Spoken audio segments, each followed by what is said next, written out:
معلوماتك.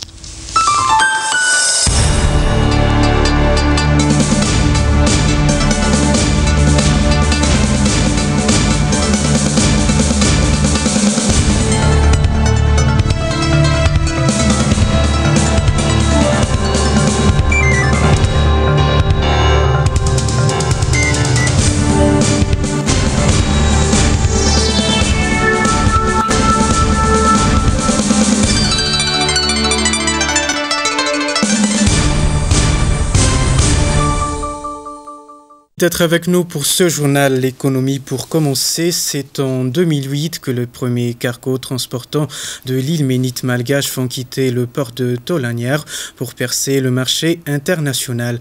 C'est en tout cas les estimations de Kit Madagascar Minerals, promoteur du projet. Pour l'heure, le QMM se penche sur le mécanisme d'acquisition des terrains pour la construction de ces infrastructures. Cela nécessite l'expropriation d'une centaine de maisons qui doit se faire selon les normes internationales et dans le respect des lois malgaches en vigueur. Reportage signé Ingrid Rifson. Il aura fallu 3 ans pour mener à terme l'étude pour la déclaration d'utilité publique, le projet Île Ménite à Tolaniar. 3 ans avant d'entamer un processus tout aussi long et ardu, prenant en compte la prise en charge et l'indemnisation des personnes concernées par l'expropriation des maisons, terres arables, terrains et terrains domaniaux pour bâtir les infrastructures du projet. Ce processus devra arriver à son terme dès la fin de cette année. Il concerne 200 familles. Leur indemnisation se fera selon des calculs précis. Les maisons expropriées seront rendues en maisons neuves fraîchement construites. Jusqu'ici, pourtant, il n'y a que 20 maisons construites pour une centaine détruites. Les terres, terrains privés et terrains domaniaux qui représentent les 80% des terrains requis feront aussi l'objet d'indemnisation.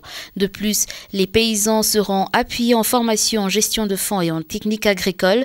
Tout cela engrange une somme globale de 2 millions de dollars, soit 4 000 millions arrière, somme déjà débloquée par le QMM. Il reste cependant 1 million de dollars pour ce processus. Le projet d'exploitation de l'île Ménite à Tolaniar requiert un nouveau port, une nouvelle route reliant la mine à ce port et des logements pour les travailleurs, des infrastructures importantes, surtout pour le port et la carrière qui font chacun 450 hectares. La route fera quant à elle 15 km et le gisement 6200 hectares. Celui-ci est réparti en 3 localités, celles de Mandine, Sainte-Luce et Pechk. Lorsque Madagascar aura trouvé son rythme de croisière, la production de l'île Ménite devrait atteindre 750 000 tonnes par an. D'ici l'an prochain, la Grande Île devrait disposer de 3 unités de production d'éthanol sur son territoire, 27 millions de litres d'éthanol par an. C'est la capacité de production attendue de la première usine implantée à Toamassen. Les commentaires de Michel Voul Ravuniano. Diverses boissons alcoolisées, le sucre, la bagasse, les écumes et bien d'autres sont des produits extraits à partir du jus de canne. Sachez que l'éthanol en est un également. Sa production commence à gagner du terrain, surtout à Brésil. Ce dernier s'apprête même à devenir le premier fournisseur mondial. Il est possible de mélanger l'éthanol à de l'essence afin de produire un carburant de transport qui soit bénéfique pour l'environnement. Le mélange le plus courant, qui se compose de 10% d'éthanol et de 90% d'essence, est appelé E10.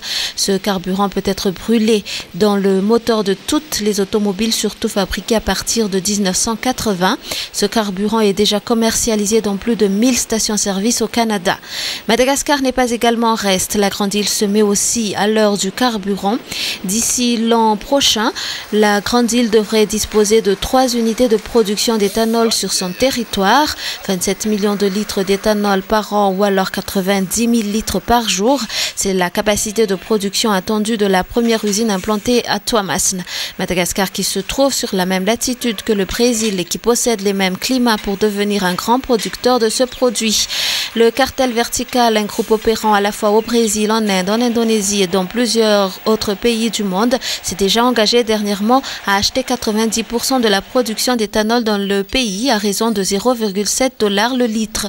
Une raison de plus pour affirmer que l'île Malagas est très riche. Le gouvernement malgache devrait doubler le budget alloué à la lutte contre la malnutrition, recommande James Bond, représentant de la Banque mondiale à Madagascar. De 43% 97, le taux de malnutrition passe à 35,6% en 2004.